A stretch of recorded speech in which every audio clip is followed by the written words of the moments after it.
ಗಾಂಜಾ ಮಾರಾಟ ಮಾಡುತ್ತಿದ್ದವರಿಗೆ ಕಾಕಿ ಶಾಕ್.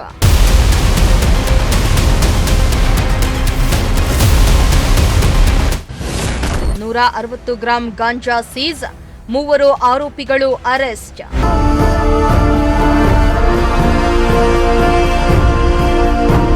ಮಧುಗಿರಿಯಲ್ಲಿ ಅಕ್ರಮವಾಗಿ ಗಾಂಜಾ ಮಾರಾಟ ಮಾಡಲು ದಂಧೆಕೋರರು ಮುಂದಾಗಿದ್ದು, ಗಾಂಜಾ ಮಾರಾಟಗಾರರಿಗೆ ಅಬಕಾರಿ ಇಲಾಖೆ ಅಧಿಕಾರಿಗಳು ಚಳಿ ಬಿಡಿಸಿದ್ದಾರೆ.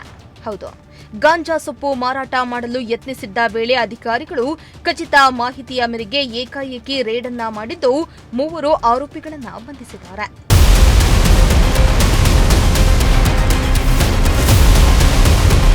ಮಧುಗಿರಿ ತಾಲೂಕಿನ ಮಿಡಿಗೇಶಿ ಹೋಬಳಿ ವ್ಯಾಪ್ತಿಯ ಬೆಟ್ಟತೂರು ಗೇಟ್ ಹಾಗೂ ಹನುಮಂತಪುರ ಕ್ರಾಸ್ ಬಳಿ ಗಾಂಜಾ ಸೊಪ್ಪು ಮಾರಾಟ ಮಾಡಲು ಯತ್ನಿಸಿದ್ದ ವೇಳೆ ಖಚಿತ ಮಾಹಿತಿ ಮೇರೆಗೆ ಅಬಕಾರಿ ಇಲಾಖೆ ಅಧಿಕಾರಿಗಳು ದಾಳಿಯನ್ನ ನಡೆಸಿದ್ದು, ಲೋಕೇಶ್, ನರಸಿಂಹರಾಜು ಹಾಗೂ ಹೇಮಂತ್ ಎಂಬ 3 ಆರೋಪಿಗಳನ್ನು ಬಂಧಿಸಿದ್ದಾರೆ.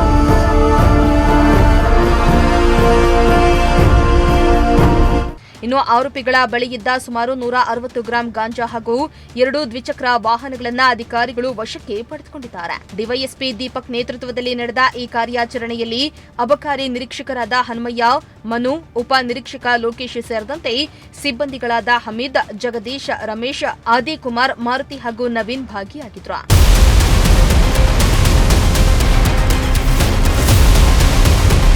ಸಿರಾಜ್ ಅಹಮದ್, ಪ್ರಜಾಶಕ್ತಿ ಟಿವಿ, ಮಧುಗಿರಿ.